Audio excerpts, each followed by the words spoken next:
Hello everyone, welcome to Loop 95. Loop 95ലേക്ക് എല്ലാവർക്കും ഒരിക്കൽ കൂടി സ്വാഗതം. അപ്പോൾ നമ്മൾ ഇന്നിവിടെ പരിചയപ്പെടാൻ പോകുന്ന ഒരു പുതിയൊരു ടൂളാണ്. ടൂൾ എന്ന് വെച്ചാൽ നമ്മൾ ഇട്ടിരിക്കുന്ന കോസ്റ്റ്യൂംസ് നമുക്ക് ചേഞ്ച് ചെയ്യാൻ പറ്റും, വളരെ ഈസി ആയിട്ട് തന്നെ ചേഞ്ച് ചെയ്യാൻ പറ്റും. അതെങ്ങനെയാണെന്നും ആ പുതിയ ടൂൾ എന്താണെന്നുമാണ് നമ്മളിന്ന് പരിചയപ്പെടാൻ പോകുന്നത്.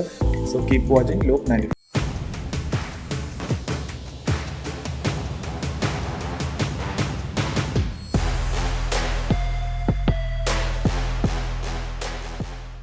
അപ്പോൾ ഇങ്ങനെ ചെയ്യാനായിട്ട് നമുക്ക് വേണ്ട വെബ്സൈറ്റിൽ നമ്മൾ അഡോബിൻ്റെ ഫയർഫ്ലൈ എന്നുള്ള വെബ്സൈറ്റ് ഉപയോഗിച്ചിട്ടാണ് നമ്മളിത് ചെയ്യാൻ പോകുന്നത്. അപ്പോൾ അതിന് വേണ്ടിയിട്ട് ഗൂഗിൾ ക്രോം ഓപ്പൺ ചെയ്യുക. ഓപ്പൺ ചെയ്തതിന് ശേഷം അതിൽ അഡോബ് ഫയർഫ്ലൈ എന്ന് ടൈപ്പ് ചെയ്യാം.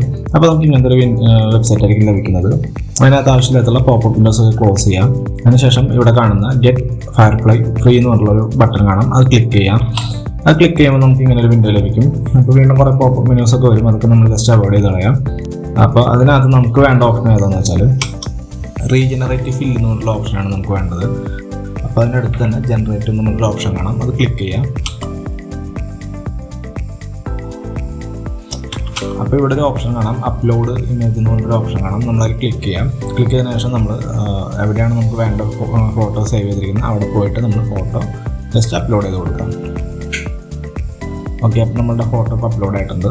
അപ്പോൾ ഇനി ചെയ്യേണ്ടതെന്ന് വെച്ചാൽ ഇതിനകത്ത് ബാക്ക്ഗ്രൗണ്ട് നമുക്കത് റിമൂവ് ചെയ്യണം. ഓക്കെ, നമ്മുടെ ക്ലോത്ത് ചേഞ്ച് ചെയ്യാൻ വേണ്ടിയിട്ട് അത് നമ്മൾ ബാക്ക്ഗ്രൗണ്ട് റിമൂവ് ചെയ്യാം.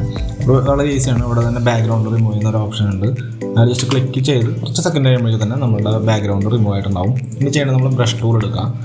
ബ്രഷ് ടൂൾ എടുത്തതിന് ശേഷം നമ്മൾ നമ്മുടെ ക്ലോത്ത് ഇരിക്കുന്ന പോർഷൻ മാത്രമായിട്ട് നമ്മൾ റേസ് ചെയ്ത് കളയാം. ഓക്കെ, അപ്പോൾ അത് നമ്മൾ കൈ ഉപയോഗിച്ച് തന്നെ അത് ചെയ്തുകൊണ്ടിരിക്കാം. ഇത് ബ്രഷ് ടൂൾ ഉപയോഗിച്ച് നമ്മൾ ക്ലിയർ ചെയ്തുകൊണ്ടിരിക്കാം. അപ്പോൾ ക്ലിയറാണ്, അത്യാവശ്യം നല്ല രീതിയിൽ തന്നെ സമയമെടുത്ത് നീറ്റായിട്ട് തന്നെ ക്ലിയർ ആയിട്ട് ചെയ്യാം. അപ്പോൾ ഇനി ചെയ്യേണ്ടതെന്ന് വെച്ചാൽ താഴെ കാണുന്ന ഒരു ടെക്സ്റ്റ് ബോക്സിനകത്ത് നമ്മൾ ഏത് തരത്തിലുള്ള കോസ്റ്റ്യൂമാണ് വേണ്ടതെന്ന് വെച്ചാൽ അത് ടൈപ്പ് ചെയ്യാം. ടൈപ്പ് ചെയ്തതിനു ശേഷം ജനറേറ്റ് കൊടുക്കുമ്പോൾ നമുക്ക് ആ ഒരു ഇതിനനുസരിച്ച് വരുന്ന ഇമേജസ് ജനറേറ്റ് ചെയ്ത് വരും. അതായത് ഏത് ഡ്രസ്സാണോ നമ്മൾ പറഞ്ഞു കൊടുക്കുന്നത് അതിനനുസരിച്ചുള്ള ഡ്രസ്സുകൾ ഓട്ടോമാറ്റിക്കലി ഫിറ്റായിട്ട് തന്നെ അതിനകത്ത് വരും. സോ നമുക്ക് അതിനകത്ത് സെലക്ട് ചെയ്യാം, ഏതോ വേണ്ടതെന്ന് വെച്ചാൽ നമ്മുടെ ഇഷ്ടത്തിന് നമുക്ക് സെലക്ട് ചെയ്യാം. ഇനി ഈ കൊടുത്തുള്ള ഓപ്ഷനുകൾ ഇഷ്ടപ്പെട്ടില്ലെങ്കിൽ ആഡ് മോർ എന്നുള്ള ഓപ്ഷൻ ഉണ്ട്, അതുകൊണ്ട് ക്ലിക്ക് ചെയ്താൽ പുതിയത് ജനറേറ്റ് ചെയ്ത് തരും. അതിന് ശേഷം അവസാനം നമുക്ക് ഇഷ്ടപ്പെട്ട് സെലക്ട് ചെയ്യാം. ദെൻ നമ്മൾ അടുത്ത ഡൗൺലോഡിങ് ആണ്. ഡൗൺലോഡ് ചെയ്യാൻ വളരെ എളുപ്പമാണ്. ഇവിടെ തന്നെ ഡൗൺലോഡ് എന്നുള്ള ഓപ്ഷൻ ഉണ്ട്, ക്ലിക്ക് ചെയ്ത് കഴിഞ്ഞാൽ അത് ഡൗൺലോഡ് ആവുന്നതായിരിക്കും. അപ്പോൾ ഇങ്ങനെയാണ് ഇത് ഡ്രസ്സ് നമുക്ക് ചേഞ്ച് ചെയ്യുന്നത്, കോസ്റ്റ്യൂം നമുക്ക് ചേഞ്ച് ചെയ്യുന്നത്.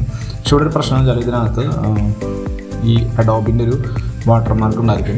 അപ്പോൾ ഇത് റിമൂവ് ചെയ്യാനായിട്ട് നമ്മൾ വാട്ടർമാർക്ക് റിമൂവ് ഓൺലൈനായിട്ടുണ്ട്, അത് നമുക്ക് ജസ്റ്റ് അതുകൊണ്ട് ചെയ്ത് കാണിച്ചാൽ ഇങ്ങനെയാണ് ചെയ്യുന്നത്. അപ്പോൾ വാട്ടർമാർക്ക് റിമൂവ് ചെയ്യാനായിട്ട് നമ്മൾ വാട്ടർമാർക്ക് remover.io എന്ന് പറഞ്ഞൊരു വെബ്സൈറ്റാണ് നമ്മൾ യൂസ് ചെയ്യുന്നത്. അപ്പോൾ ഇതിനായിട്ട് ഗൂഗിൾ ക്രോം ഓപ്പൺ ചെയ്യുക. അതിനുശേഷം നമ്മൾ വാട്ടർമാർക്ക് റിമൂവ് എന്ന് ടൈപ്പ് ചെയ്ത് ജസ്റ്റ് സെർച്ച് ചെയ്യുമ്പോൾ തന്നെ ഫസ്റ്റ് കാണുന്ന ലിങ്ക് തന്നെയാണ്, അതിൽ ജസ്റ്റ് ക്ലിക്ക് ചെയ്യാം. അപ്പോൾ നമുക്ക് ഇങ്ങനത്തെ ഒരു ഇൻ്റർഫേസാണ് കിട്ടുക. അവിടെ നമ്മൾ അപ്ലോഡ് ഇമേജ് എന്നൊരു ഓപ്ഷൻ കാണും. അപ്പോൾ ഈ വെബ്സൈറ്റിനകത്ത് ചെറിയൊരു ലോഗിനൊക്കെ ഉണ്ട്, സൈനപ്പ് ഒക്കെ ഉണ്ട്, അത് നമ്മൾ ജസ്റ്റ് ചെയ്യുക. ഞാൻ പറയുന്നില്ല കൂടുതലായിട്ട്. അപ്പോൾ അതിനുശേഷം ഇതിനകത്ത് അപ്ലോഡ് ഇമേജ് കൊടുക്കുക. അപ്പോൾ അപ്ലോഡ് ഇമേജ് കൊടുക്കുമ്പോൾ നമുക്ക് ഏത് ഇമേജാണ് വേണ്ടത് അത് നമുക്ക് സെലക്ട് ചെയ്ത് കൊടുക്കുക. അപ്പോൾ നമുക്ക് ഇങ്ങനെ ഒരു ഓപ്ഷൻ ആയിരിക്കും വരുന്നത്. ഇതിനകത്ത് നമ്മളുടെ എന്താണോ റിമൂവ് ചെയ്യേണ്ടത്, ലോഗോ ആണോ റിമൂവ് ചെയ്യേണ്ടതോ ടെക്സ്റ്റ് എന്തെങ്കിലുമാണോ റിമൂവ് ചെയ്യേണ്ടത് വെച്ചാൽ അതിൻ്റെ ഓപ്ഷൻ കൊടുക്കുക. കൊടുത്തതിന് ശേഷം കുറച്ച് നേരം വെയിറ്റ് ചെയ്യുമ്പോൾ നമുക്ക് ക്രിയേറ്റ് ചെയ്തിട്ടുള്ള ഇമേജ് തൊട്ടിപ്പുറത്ത് തന്നെ വരും. അപ്പോൾ നമുക്കത് ഓക്കെ ആണെങ്കിൽ നമുക്ക് ഡൗൺലോഡ് എന്ന് പറഞ്ഞ ഓപ്ഷൻ കൊടുത്താൽ നമുക്ക് ആ ഇമേജ് ഡൗൺലോഡ് ആയിട്ട് വരും.